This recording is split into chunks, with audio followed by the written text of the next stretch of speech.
దేవుడు కఠినమైనటువంటి హృదయాలను కూడా కరిగించగలడు. రాతి హృదయాలను కూడా మాంస హృదయాలుగా దేవుడు మార్చగలడు. ఇప్పుడు ఇద్దరు దొంగలు ఉన్నారు. యేసు ప్రభువారు ఏమీ మాట్లాడలేదు. మొదటి దొంగ మాట్లాడుతున్నటువంటి మాటలకు జవాబు రెండవ దొంగ ఇస్తున్నాడు.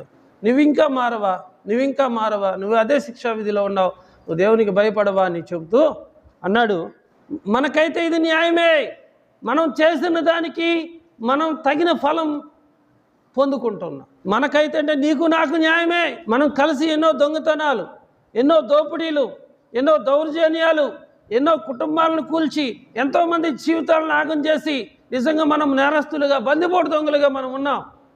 మనం చేసిన దానికి మనం శిక్ష అనుభవిస్తున్నాము. ఇది మనకు న్యాయమే. ఈయన ఏ తప్పిదము చేయలేదని చెప్పాడు. చూసారా, మనకు న్యాయమే. మనమేమో అన్యాయమైనటువంటి శిక్షను అనుభవించట్లా. మనం చేసిన దానికి మనం ప్రతిఫలం పొందుకుంటున్నాం. మనం కొలిచిన కొలత దేవుడు మనకు కొలిచాడు. మనం శిక్ష అనుభవిస్తున్నాం. దీనికి మనం బాధపడేదేం లేదు.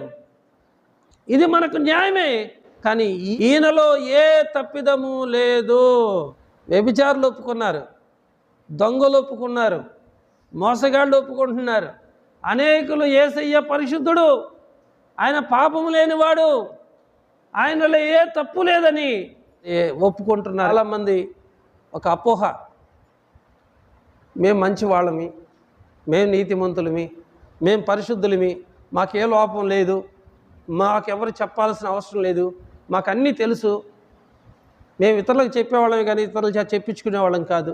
వాళ్ళు ఎంత సమర్థించుకుంటారో తెలుసా? సరి చేసుకోవాల్సిన సమయం వచ్చినా వారు సరి చేసుకొని వారుగా జీవిస్తూ ఉంటారు.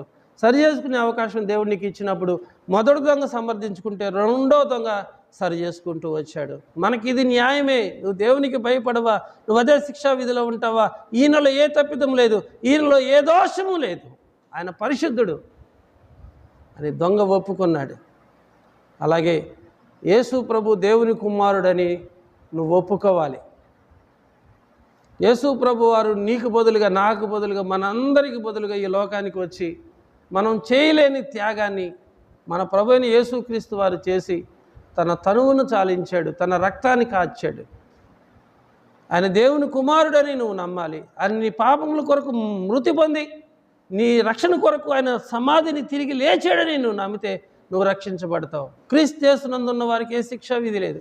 ఈరోజు నువ్వు యేసుక్రీస్తునందున్నా సరే, ఇప్పుడు వరకు నువ్వు లేవు, ఇప్పుడైనా సరే నువ్వు క్రీస్తు యేసునందు ఉన్న వారికి ఏ శిక్షా విధి కూడా లేదు.